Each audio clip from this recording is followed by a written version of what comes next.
السلام عليكم ورحمة الله وبركاته. مباراة الأهلي السعودي وماتشيد الياباني بدوري أبطال آسيا النخبة.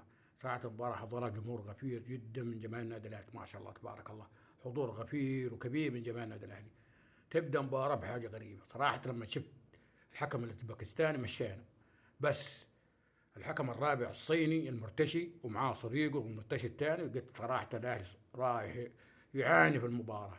تبدأ مباراة صراحة بطريقة جميلة من ايسلا، صراحة المدرب الكبير، المدرب أنا عندي المدرب العالمي، صراحة ضغط على فريق ماشيدا اللي كان متراجع ويلعب على حسب ظروف المباراة، وكان له صراحة الأفضل في الشوط الأول، بس تنتهي الشوط الأول بالتعادل السلبي 0-0، ويبدأ الشوط الثاني في تراجع غريب من لاعبين النادي الأهلي، تحسهم بدنيا تراجعوا، ويبدأ الفريق الياباني تدخلاته الغريبة، والحكم تحسه غريب، يعني بعض التدخلات وبعض الأخطاء، وفي بلنتي لأيفن توني صراحة غريبة الحكم لم يحتسبه، لما يجي النكبة زكريا هوساو كان بينكب الأهلي وينكب جمهور الأهلي طريقة غريبة، صراحة لاعب مستفز زكريا هوساو، يعني يعطيك بعض المباريات وبعدين ينكبك، وينطرد زكريا هوساو بعد تدخل غريب مع اللاعب الياباني اللي صراحة ما سوى شيء في المباراة، بس نرفز لك زكريا وزكريا تطاول عليه.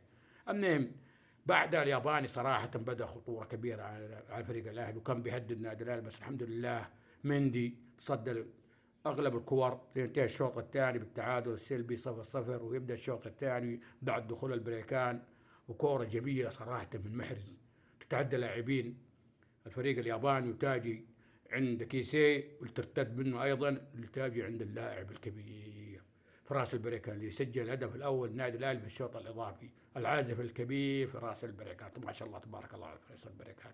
ننتهي الشوط الإضافي الأول تقدم النادي الأهلي، ويبدأ الشوط الثاني تحس الأهلي خلاص لازم يدافع عن هذه النتيجة، والياباني صراحة كان مستميت على المباراة، بس تنتهي المباراة بفوز النادي الأهلي، وألف مبروك النادي الأهلي وهارد لك للفريق الياباني. صراحة الفريق الأهلي ما شاء الله تبارك الله يستحقوا البطولة، والله إنهم رجال.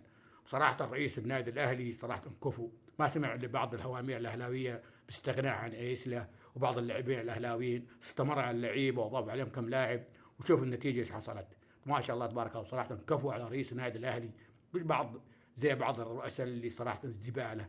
مهم ألف مبروك للنادي الأهلي وجمهور النادي الأهلي، والله أنكم تستحقون البطولة. في بعض جماهير الاتحاد صار كلهم بيجي لهم مغص لمدة سنة من هذه البطولة. ألف مبروك من جديد النادي الأهلي، وهارد لك للفريق الياباني.